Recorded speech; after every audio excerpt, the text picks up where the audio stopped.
இந்த வீடியோவில் நம்ம எந்த டாபிக் பார்க்குறோன்னா, ஆங்கிலேய ஆட்சிக்கு எதிராக தமிழகத்தில் நிகழ்ந்த தொடக்க கால கிளர்ச்சிகள். இது யூனிட் 8ல் கவர் ஆகுது. சரி, இப்போ ஆங்கிலேய ஆட்சிக்கு எதிராக யார் யார் ஃபஸ்ட்டு கிளர்ச்சியெல்லாம் பண்ணியிருப்பாங்கன்னா, பாளையக்காரர்கள். இந்த பாளையக்காரர்களில் யார் யார் வருவாங்கன்னா, பூலித்தேவர், வேலு நாச்சியார், மருது சகோதரர்கள், தீரன் சின்னமலை, வீரபாண்டிய கட்டபொம்மன் இவங்களாம் தான் பாளையக்காரர்கள்னு சொல்கிறாங்க. இப்போ இந்த பாளையக்காரர்கள்லாம் என்ன, பாளையக்காரர் முறை யார் நடைமுறைக்கு கொண்டு வந்தாங்க அப்படிங்கிறத இந்த லெசனில் பார்க்கலாம். இப்போ பாளையக்காரர்கள்னால் என்னென்னா, ஒரு சிற்றரசை குறிப்பதாகும்.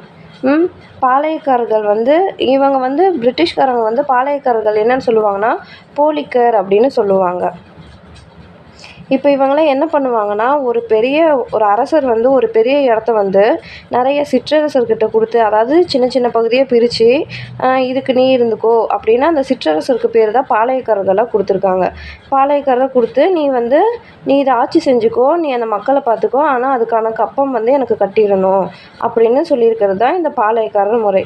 இதை ஃபஸ்ட்டு யார் ஸ்டார்ட் பண்ணுறாங்கன்னா, வாரங்கலை சேர்ந்த பிரதாபருத்திரனின் ஆட்சி காலத்தில் காக்கத்திய அரசில் இப்பாளையக்காரர் முறை நடைமுறைப்படுத்துது. அதுக்கப்புறமேட்டு இந்த மதுரையை விஸ்வநாத நாயக்கர் கைப்பற்றிடுறாரு. ரொம்ப வருஷம் கழித்து விஸ்வநாத நாயக்கர் கைப்பற்றினோனையும் அவர் என்ன பண்ணுறாரு, இவ்வளோ பெரிய இடமா இருக்குது, இது எப்படி ஆட்சி செய்கிறது அப்படின்னு சொல்லிட்டு என்ன பண்ணுறாருன்னா, அவரோட அமைச்சரான அரியநாதர் கிட்ட ஹெல்ப் கேட்குறாரு. ஹெல்ப்னால் நீங்கள் போய் இந்த மாதிரி எப்படி இதை ஆட்சி செஞ்சுருக்காங்க இதுக்கு முன்னாடி அப்படின்னு இது பண்ணாதான் இந்த சொல்கிறாங்க. இந்த அரியநாதர் சொல்கிறாரு, இந்த மாதிரி பிரதாபருத்திரன் இப்படி பாளையக்காரர் முறை வச்சுருந்தாரு. பெரிய பகுதியை சின்ன சின்னதாக பிரித்து இந்த பாளையக்காரங்கள்ட்டெல்லாம் கொடுத்து ஆட்சி செய்கிறது தான் இந்த பாளையக்காரர் முறைன்னு சொன்னனையும், நாம்ளும் அப்படியே பண்ணலாம் அப்படின்னு சொல்லிட்டு இந்த மதுரையை 72 பாளையமாக பிரிக்கிறாரு. 72 பாளையமாக பிரித்து அதுக்கு கிழக்கு பாளையம், மேற்கு பாளையம்னு சொல்லிட்டு பிரிக்கிறாங்க. இப்போ இந்த பாளையக்காரர்கள் பாருங்கள், இதிலே சொல்லியிருக்காங்க, பாளையக்காரர்களால் வரி வசூலிப்பதும், நிலப்பகுதிகளை நிர்வகிப்பதிலும், வழக்குகளை விசாரிப்பதிலும், சட்டம் ஒழுங்கை பாதுகாப்பதிலும் தன்னிச்சையாக செயல்பட முடிந்தது. அவர்கள் காக்கும் காவல் கடமை படிக்காவல் என்றும், இவங்க பாதுகாக்கிறது பாளையக்காரர்களுக்கு தான் இந்த பேர் வரும். படிக்காவல் என்றும் அரசு காவல் என்றும் அழைக்கப்பட்டது. பாருங்கள், இதில் சொல்லியிருக்காங்க, 72 பாளையங்கள் நாயக்க மன்னர்களால் உருவாக்கப்பட்ட 72 பாளையங்களுள் கிழக்கு மற்றும் மேற்கு என்ற 2 தொகுதிகளாக பிரிக்கப்பட்டன. இப்போ 72 பாளையம் கிழக்கு மேற்குன்னு 2ஆக பிரிச்சிடுறாங்க. அதை தான் இதில் சொல்லியிருக்காங்க. இப்போ கிழக்கில் என்னென்ன இருக்குன்னா, சாத்தூர், நாகலபுரம், எட்டயபுரம் மற்றும் பாஞ்சாலக்குறிச்சி ஆகியனவும், மேற்கில் அமைய பெற்ற முக்கியமான பாளையங்கள் எதுனா ஊத்துமலை, தலைவன்கோட்டை, நடுவன்குறிச்சி, சிங்கம்பட்டி, சேத்தூர். இது மட்டும் இல்லாமல் இப்போ நீங்கள் 11th புக்லேயும் 18th லெசனாக இருக்கும். அதிலலாம் பார்த்தீங்கன்னா இன்னும் டீட்டெயிலாக கிழக்கு பாளையம் மொத்தம் எத்தனை 72 பேருமே கொடுத்துருப்பாங்க. கிழக்கு பாளையம் எத்தனை, மேற்கு பாளையம் எத்தனைன்னு கொடுத்துருப்பாங்க. இப்போ பாளையக்காரர்களின் புரட்சி 1755லேருந்து 1801. இந்த பாளையக்காரர்களோட புரட்சி ஏன் ஸ்டார்ட் ஆகுதுன்னா, இப்போ இந்த விஸ்வநாத நாயக்கர் அந்த மதுரையோட மன்னர் என்ன பண்ணியிருப்பாருன்னா, இந்த மாதிரி நிலப்பகுதியை வச்சு பிரிட்டிஷ்காரங்கள்ட்ட கடன் வாங்கியிருப்பாங்க. அந்த கடனை அடைக்கிறதுக்காக என்ன பண்ணியிருப்பாங்கன்னா, பிரிட்டிஷ்காரங்களுக்கு காசை திருப்பி கொடுக்கணும்ல, அதுக்கு என்ன பண்ணியிருப்பாங்க, விஸ்வநாத நாயக்கர் இந்த மாதிரி எங்ககிட்ட பாளையங்கள் இருக்குது, அந்த பாளையம் எங்ககிட்ட தான் வரி கட்டுறாங்க, அந்த வரியை இப்போ பிரிட்டிஷ்காரங்க நீங்கள் வாங்கிக்கோங்க அப்படின்னு பிரிட்டிஷ்காரங்கள்ட்ட சொல்லிடுறாங்க. இப்போ பிரிட்டிஷ்காரங்க என்ன பண்ணுறாங்கன்னா, அவங்களுக்கு இன்சார்ஜாக யார் போடுறாங்கன்னா, ஆற்காடு நவாப்பு. அவங்களும் பிரிட்டிஷ்காரங்களும் ஒன்றுக்குள்ளே ஒன்றுங்கிற மாதிரி ஒரே கூட்டு. அதனால் என்ன பண்ணுறாங்கன்னா, ஆற்காடு நவாப் இந்த மாதிரி அவரோட சகோதரர்கள் மாபூஸ் கான்ட்டு ஒருத்தர் இருக்கிறாரு, அவரை இன்சார்ஜை போட்டு நீ கப்பம் வாங்கிட்டு பிரிட்டிஷ்காரங்கள்ட்ட கொடுத்துரு அப்படின்னு சொல்கிறாங்க.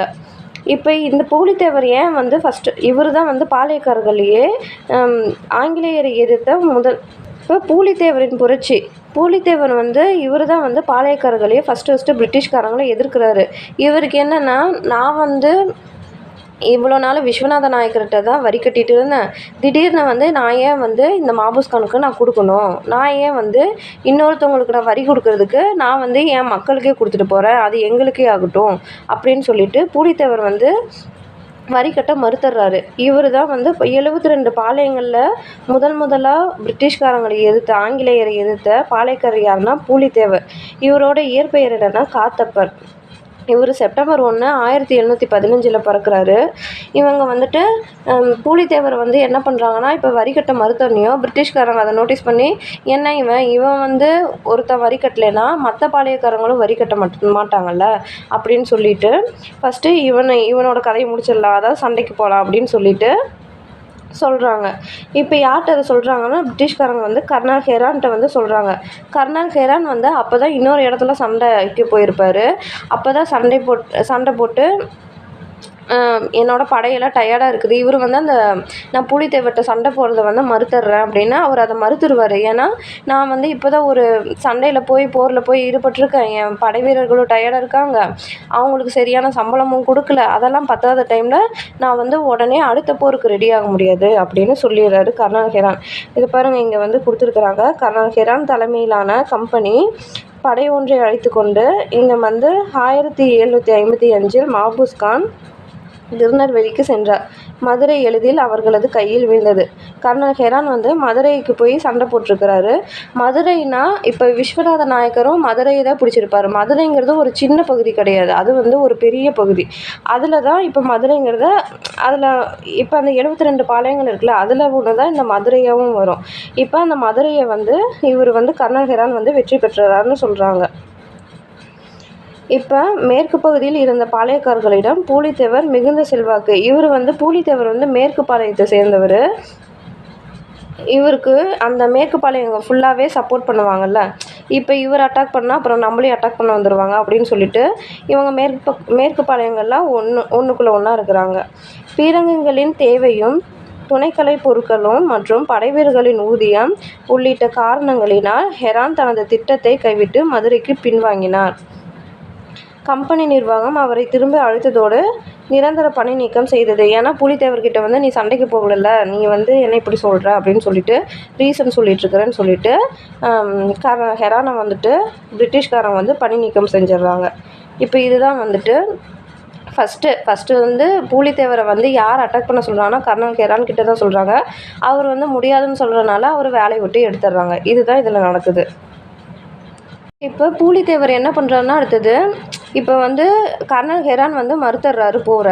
ஆனால் இதே மாதிரி அமைதியாக இருக்க மாட்டாங்க, திருப்பி நம்மளை அட்டாக் பண்ண வருவாங்க அப்படின்னு சொல்லிட்டு சப்போர்ட் வந்து கேட்குறாரு. இவருக்கு வந்து சிவகிரி பாளையக்காரர்கள் தவிர மீதி எல்லா பாளையக்காரர்களும் வந்து சப்போர்ட் பண்ணியிருப்பாங்க. அதே மாதிரி எட்டயபுரம் பாஞ்சாலிக்குறிச்சியும் வந்து இந்த இவர் வந்து திருநெல்வேலியோட பாளையக்காரர் யார், பூலித்தேவர். இவருக்கு வந்து சிவகிரி, எட்டயபுரம், பாஞ்சாலக்குறிச்சி இவங்கெல்லாம் வந்து சப்போர்ட் பண்ண மாட்டாங்க.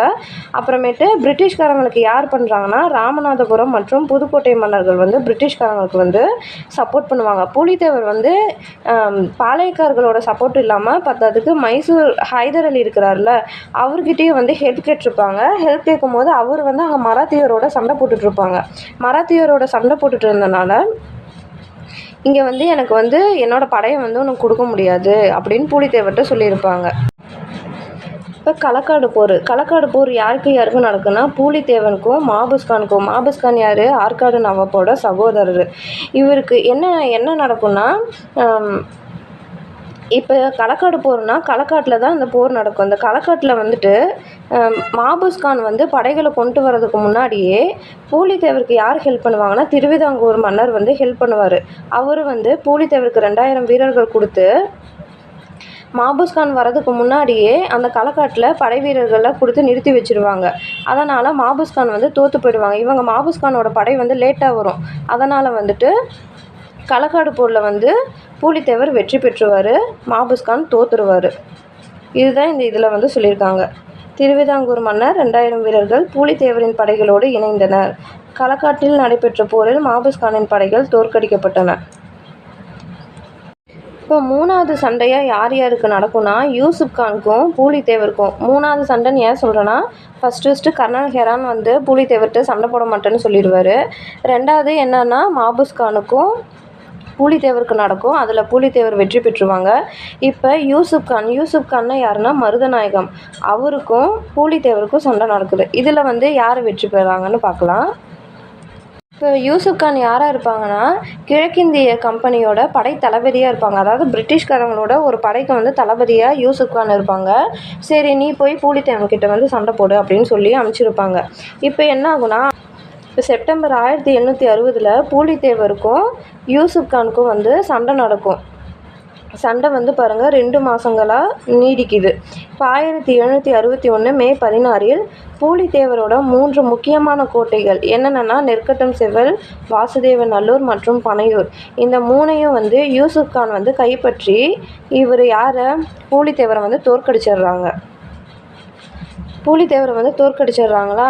இப்போ வந்துட்டு யூசுப் கான் என்ன பண்ணுவார், யூசுப் கான்னா மருதநாயகம், அவர் என்ன பண்ணுவாருன்னா அதுக்கப்புறமேட்டு அந்த இடத்துக்கு வந்து பூலித்தேவரோட இடத்த வந்து கைப்பற்றனால பிரிட்டிஷ்காரங்க வந்து நீயே இந்த இடத்துல வந்து ஆளுநராக இருந்து ஆட்சி செய்ய, மக்களுக்கு என்னென்ன வேணுமோ அதை கொடு அப்படின்னு சொல்லிடுவாங்க. இப்போ யூசுப் கான் என்ன பண்ணுவார், அதுக்கப்புறம் பூலித்தேவர் வந்து அதுக்கப்புறம் தலைமறைவாக போயிடுவாங்க. அந்த டைமில் இவர் ஆளுநராக இருக்கிறாரா. ஆளுநராக இருக்கும்போது மக்கள்கிட்ட போய் பழக தான் தெரியுது இப்போ பிரிட்டிஷ்காரங்க தான் நமக்கு அகெயின்ஸ்டாக இருக்கிறாங்க, நாம் போய் பிரிட்டிஷ்காரங்களுக்கு சப்போர்ட் பண்ணிட்டோம், நாம் வந்து பாளையக்காரர்களுக்கு தானே சப்போர்ட் பண்ணணும் அப்படின்னு அவர் ரியலைஸ் பண்ணுறாரு. மக்களுக்கு நல்லதெல்லாம் பண்ணுறாரு, நெசவு தொழிலை ஊக்குவிக்கிறாரு, கொடையெல்லாம் கொடுக்குறாரு. அப்புறம் சரி என்ன பண்ணலாம் அப்படின்னு சொல்லிட்டு இவர் வந்து 1764 வந்து கம்பெனிக்கு எதிராக மாறுறாரு. அதனால் வந்துட்டு இங்கே பாருங்கள் தூக்கிலிட போகிறார். பாளையக்காரர்களோடு பேச்சுவார்த்தை நடத்திய யூசுப் கான் மீது நம்பிக்கை துரோகம் குற்றம் சுமத்தப்பட்டு 1764 தூக்கிலிடப்படுகிறார். யார், யூசுப் கான். இப்போ பூலித்தேவரோட வீழ்ச்சி இது என்னென்னா கான் சாஹிப் காலமானதை தொடர்ந்து. கான் சாஹிப் யாருன்னா யூசுப் கான் தான். இவருக்கு என்னென்ன பேர்னா மருதநாயகம், யூசுப் கான், கான் சாஹிப். இப்போ அவர் இறந்ததை தொடர்ந்து இங்கே பாருங்கள் பூலித்தேவர் திரும்பி 1764 நெற்கட்டம் செவலை வந்து மறுபடியும் கைப்பற்றுகிறாரு. கைப்பற்றின பிறகு மறுபடியும் யாருக்கும் சண்டை நடக்குன்னா 64 67 வரைக்கும் பூலித்தேவர் தான் மறுபடியும் ஆட்சி செய்வார் திருநெல்வேலி பகுதியை. இப்போ 67 வந்து கேப்டன் கேம்பல் வந்து பூலித்தேவர்கிட்ட மறுபடியும் சண்டைக்கு வருவார். சண்டைக்கு வந்தோடனே இவர் என்ன பண்ணுவார்னா மறுபடியும் பூலித்தேவர் தப்பிச்சு சென்ற அவர் நாடிழந்த நிலையிலேயே காலமானார். இதுதான் பூலித்தேவரோட கடைசி காலகட்டம். இப்போ பூலித்தேவர்கிட்ட வந்து கடைசியாக வேலை செஞ்சது, கடைசியான்னு இல்லை, அவர் ஒரு படையில் வந்து யார் இருப்பாங்கன்னா ஒண்டி வீரன்னு ஒரு தளபதி இருப்பார். இங்கே பாருங்கள், இங்கே என்ன சொல்லியிருப்பாங்கன்னா ஒண்டி வீரன் பூலித்தேவரின் படைப்பிரிவுகளில் ஒன்றனுக்கும் தலைமை ஏற்றிருந்தார், படைத்தளபதியாக இருந்திருக்காங்க. பூலித்தேவரோடு இணைந்து போரிட்ட அவர் கம்பெனி படைகளுக்கு பெரும் சேதங்களை ஏற்படுத்தினார். இப்போ இது வந்து என்னென்னா செவி வழி செய்தி தான் பேச்சுவாக்கில் சொல்கிறது. அதில் வந்து என்ன சொல்லியிருக்கிறான்னா அந்த ஒண்டி வீரன் வந்து ஒரு போரில் அவரது கை துண்டிக்கப்பட்டதாகவும் அதனால் பூலித்தேவர் பெரிதும் வருந்தியதாகவும் தெரிகிறது. ஆனால் அந்த ஒண்டி வீரன் என்ன பண்ணாங்கன்னா கைப்போன கூட எதிரியின் கோட்டையில் தான் நுழைந்து பல தலைகளை கொய்தமைக்காக தமக்கு கிடைத்த பரிசு, அந்த கை போனது எப்படி அவர் சொல்கிறாருன்னா ஒண்டி வீரன் பூலித்தேவர் ஃபீல் பண்ணும்போது, ஏன் ஃபீல் பண்ணுறீங்க, இது வந்து எனக்கு கிடைச்ச பரிசு, நான் வந்து அவ்வளோ பேரை வந்து கொன்று இருக்கல அதனால தான் அப்படின்னு சொல்லிட்டு சொல்கிறாரு. இதுதான் பூலித்தேவரோட 1755 ஸ்டார்ட் ஆன பூலித்தேவரோட புரட்சி 1767 முடியுது. சரி, இந்த வீடியோ பிடிச்சிருந்தா லைக் பண்ணுங்கள், ஷேர் பண்ணுங்கள், சப்ஸ்கிரைப் பண்ணுங்கள். பார்ட் 2ல் வந்துட்டு நம்ம யார் பார்க்குறோம், வேலு நாச்சியாரை பற்றி பார்க்கலாம்.